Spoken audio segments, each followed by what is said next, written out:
What is up, YouTube? So today I have something very exciting to tell you, and it is the fact that I have started a podcast. So a lot of you guys have actually seen this coming. I've been dropping stuff on Instagram and, other different social media platforms that I've been recording episodes and whatever. I have several episodes banked away, and the podcast is actually live now. The podcast is called You're Good, Get Better, and if you want to listen to the first 3 episodes, you can actually go to the link in the description and boom, you're there. So the 3 episodes I have out now is the first episode is kind of an intro. The second episode is an episode that I'm actually going to play a preview of when I get done yapping. I'll put a time code where the actual, that snippet happens, but it's with Dennis Chambers. Dennis was kind enough to sit down and give me like 15 or 20 minutes of his time.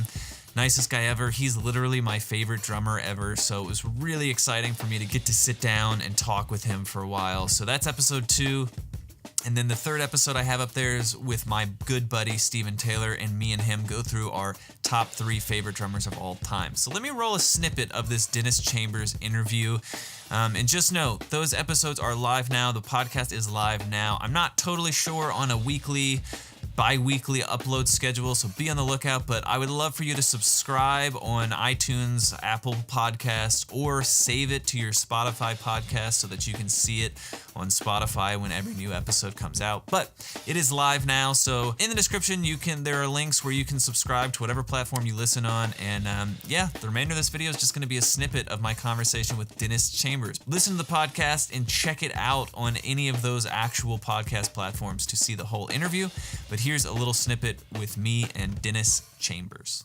So what's to you, how do you tell, because obviously in a recording situation, a performance situation, you could always do better, it could always go worse. How do you find and decide what is, in the studio situation especially, how do you decide that's the take?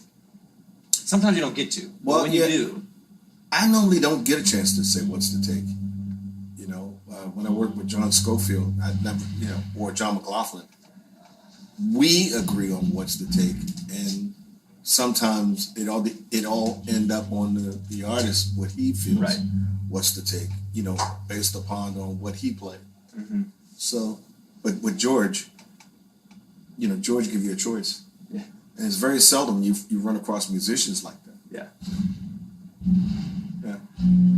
So there was one other guy, and I can't think who it is, but he'll ask you, what do you think?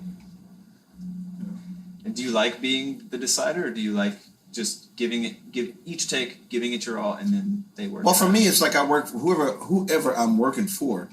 I like to find out what their thoughts on it. If they think if that's a good take, then that's what we go with. Yeah. I mean, after all, it is his record. Yeah. It's he or she's record. So yeah, right. You have a couple of fantastic solo.